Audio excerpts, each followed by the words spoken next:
Hello and welcome to episode 7 of Third Man In, where we talk all things Supercoach. I'm Nick. I'm Milan. And it's been another big week in round 6. There's a lot to get through, so we're not going to waste any time and we'll get straight into the projected rises. So let's look over some of those projected rises from the past week. And Nick, anyone out there that tickles your fancy? There's not a great deal, but one guy that does has caught my eye is Daniel Tupu from the Roosters.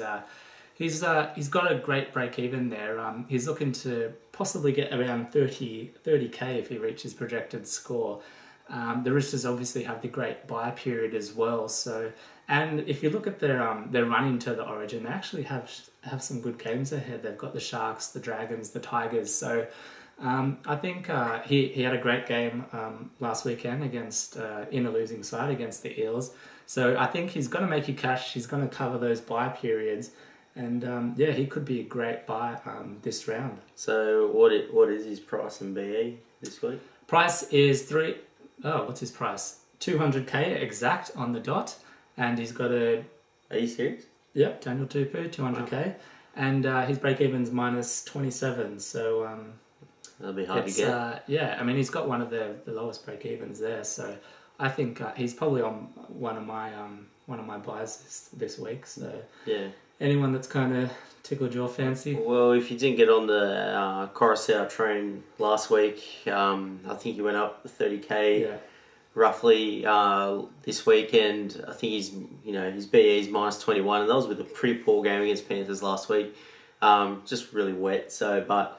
He's looking to go up again, so if you get, especially if he gets his projected score, but definitely a guy if you're looking for that cheap forward option, or you're trying to trade out one of your big guns, especially when they got injured, which we'll cover later. He's definitely a guy on the up at the moment, so that's probably one that I've seen, but.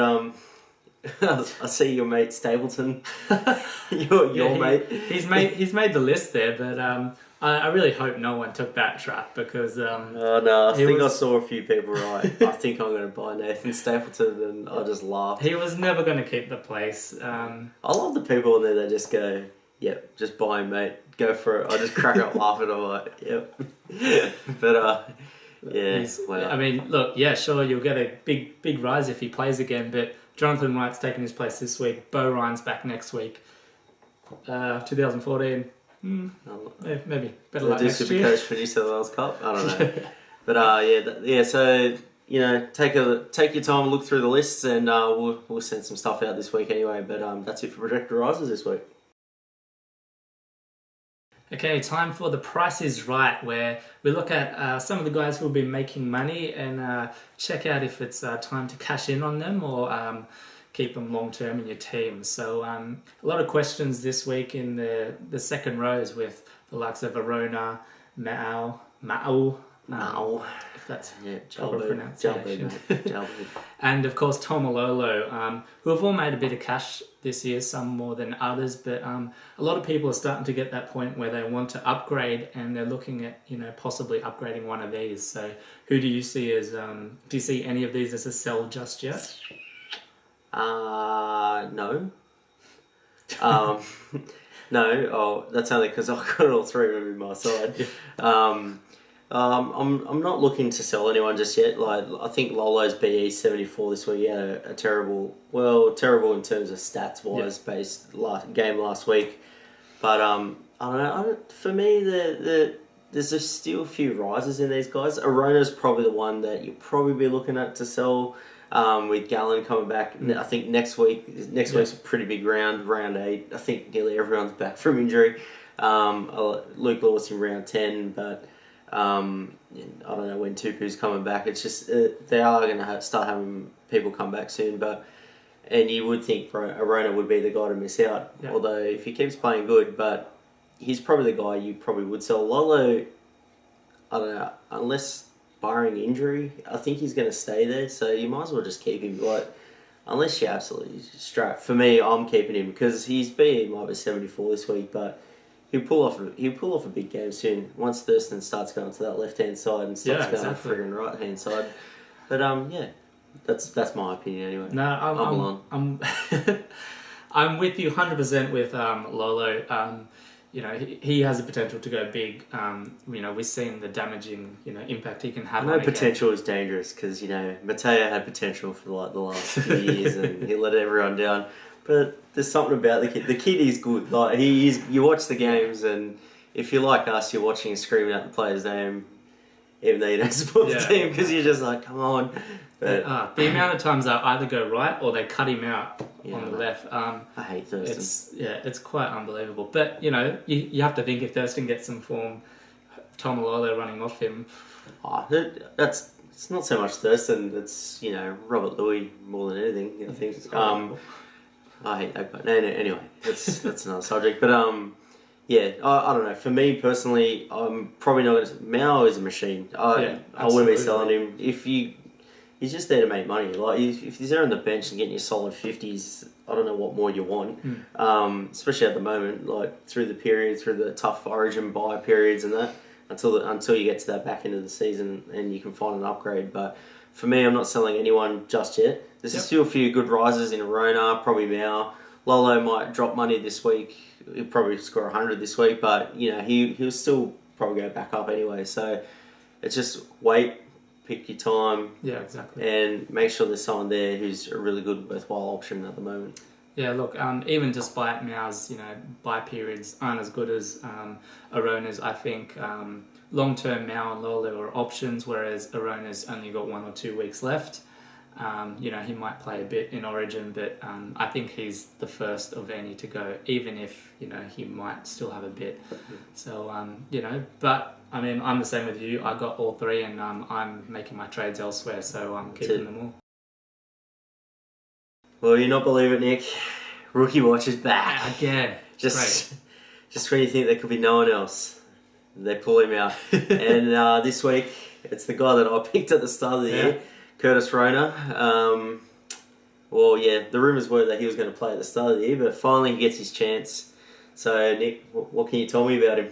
Yep, well, Winterstein's obviously got the hammy 4 to 6 weeks, so Rona's in. He had a great nines tournament at the start of the year.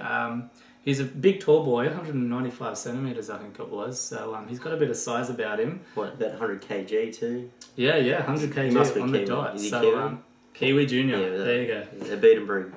So look, I mean, he's got all the stats to kind of back him up. He's got his chance. I think if he can prove himself, I don't see it being too unrealistic to think that he could actually hold that spot when Winterstein's back. So look, he's got the shot.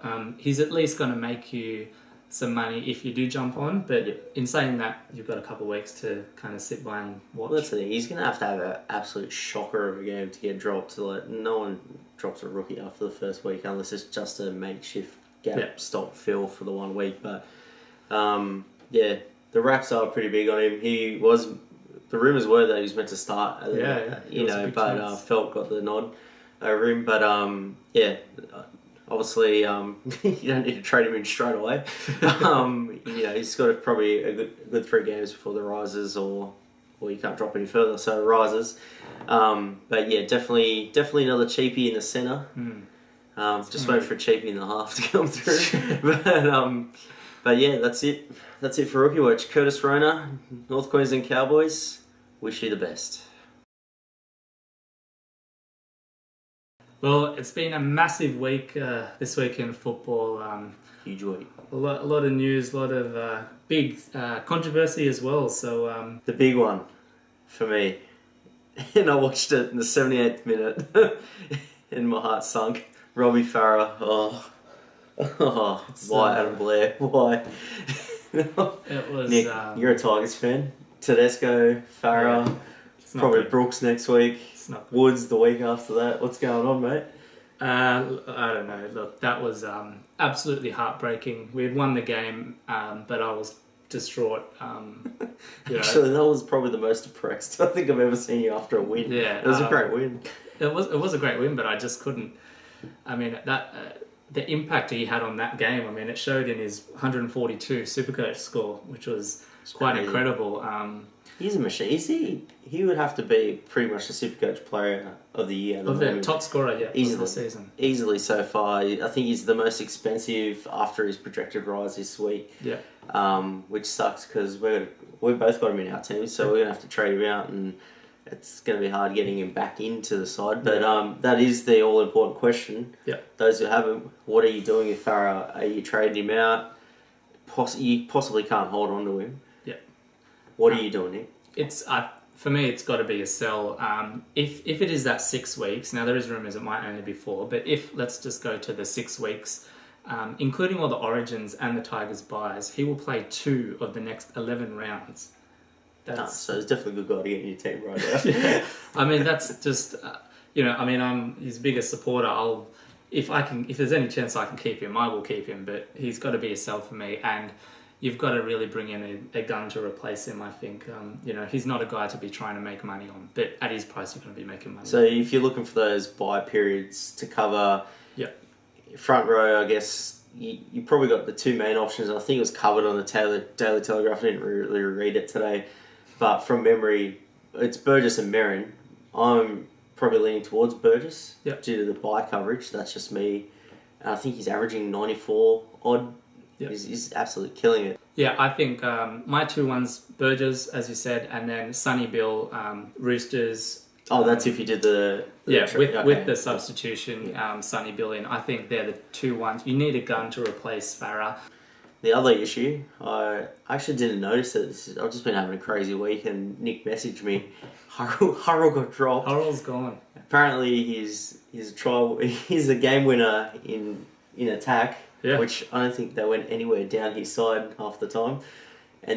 But his defence loses them games. Yep. I would have thought, what about the other 12 players out of the field? Wow. Yeah, I don't think anyone expected that. But wow. McFadden came out and said Conrad knows what he needs to work on, and it seems pretty clear that that's his defence. So he's taken the hard line at the Warriors. No one's getting, there's no two strikes. It's first strike and out. So I don't know. There's you've got the options there that are coming into the Warriors side, but I don't think you really want to go there. I mean, it's just hard to pick. DWZ. Well, look, what do you do? There's a few options there in the centre wings that people are looking to cash in on. In his defence, because the boards were blowing up on Friday night. And I know I'm a Panther fan. His 2 games have been in pissing down rain in Penrith. I've never seen that sort of water in Penrith. Ridiculous. Ever. Not that I was there, but I've never seen it like that. And he's had, a decent game and a shocker. He's dropped about 3 chances that could be tries. But I know everyone's saying, Simmons is back round 8. I don't think he'll be back straight away, personally. Okay. Everyone's asking, what's the job security like? The rumour in Penrith, and from what I'm hearing from some people high up, is they have massive raps on this kid. So I think they're going to try and get him as much game time as possible. Okay. So, and I know that Ivan Cleary is in no rush to rush players back because they have depth out there in positions. Yeah. Even with Kevin Aguilera scoring 1 million tries. Yeah. But he's due for a nice price rise anyway. I think his BE is still pretty low. Yeah, look, I mean, it looks like he's going to at the very least, get this week's price rise. And then, as you said, with Simmons. But look, a lot of people asking the question who don't have DWZ in their team yet, do they go for him or do they hold off and go for the likes of Avoa or Rona? Well, yeah, I guess it depends what you want to do. Are you going to look to make some money this week to help you with more trades next week, or because those 2 guys aren't going to make money for the next couple of weeks anyway? Yeah, exactly. So, although Wava did have did I pronounce that right? I don't know. Who knows? We're going with that. So many names. He's still got another week before his price rise up. He had a solid game, by the way. He had a great game. Joel Reddy's crap. I don't know why they keep saying, Joel Reddy might force him back out. Well, the thing with job security is, from my point of view, coach aside, I think he has a great chance because I really personally don't rate Joel Reddy, no offence, Joel, but I don't think he's a first grade player, let alone a Rabbitohs starter. But the thing that worries me is that he was named on the extended bench for the Rabbitohs, so I'm worried that if he is deemed fit, is he going to come straight in for him? So I definitely wouldn't move on Uwava this week. I think you really need to. We'll get more of an idea next week as to where he lies in the pecking order at South. So that wraps up week 7. Yes. Another sort of big week. Yeah. Big week in terms of stuff that's been happening. Got any questions, hit us up on our Twitter at @thirdmanin_supercoach or on our Facebook page, which is just Third Man In. Ask any questions away. Nick's on there quite a lot. I'll answer a few questions. And we try and get some stats on there whenever we can. We'll put some of the big ins and outs on the Tuesday team list as well. So subscribe to the YouTube channel, get all the videos as we upload them, and keep up to date with our Raw articles as well, which we're doing every week. So we'll put the link in as well for that. So check that out. We'll cover some other issues for the week. So I think that's it for this week. Yep. So until next week, happy tinkering. See you later.